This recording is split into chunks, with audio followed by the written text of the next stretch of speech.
In this video clip, I want to introduce the second interrelated macroeconomic model. It goes by the name of agri-demand, agri-supply model. We're going to use the ADAS model for short-run economic predictions as well as long-run economic predictions. There are three components to the agri-supply. There are three components to the agri-demand, agri-supply model. We have the agri-demand curve, which is going to slope down. We have the short-run agri-supply curve, which is going to short. We have the short-run agri-supply curve, which is going to slope up. And we have the long-run agri-supply line, which is going to be illustrated as a vertical line. The agri-demand curve can be divided into four components, and you will note the familiarity. These components are the same components we use to delineate the agri-expenditure line, and these are the same components that make up real GDP. So for us, agri-demand will be the equivalent to agri-expenditure, and they are in order from largest to smallest component. So we have consumption, government investment, and net exports.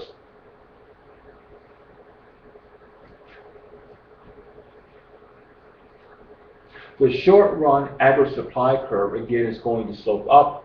And I want to quickly introduce two major factors that can shift the short-run agri-supply curve.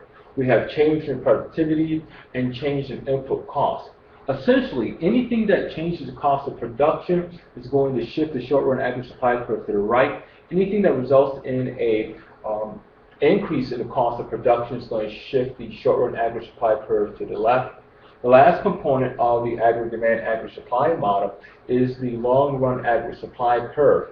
And factors that can shift the long-run agri-supply curve, we have change in the quantity and quality of inputs, change in technology, as well as a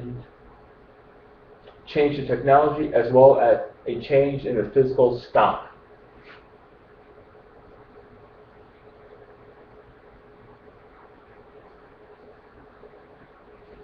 The last component of the agri-demand, agri-supply model is the long-run agri-supply curve. And we have several interrelated factors that can shift the long-run agri-supply curve.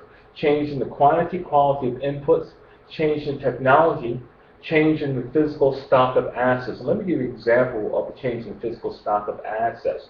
Approximately 2 years ago, the tragedy in Japan with the tsunami and the earthquake destroyed not only lives but also plant and machinery. And so that would be an example of the physical stock of assets, plant and machinery. We're going to graphically illustrate and compute short-run macroeconomic equilibrium using the agri-demand, agri-supply model. In the next video clip, it is where the agri-demand curve equals a short-run agri-supply at a specific consumer price index level.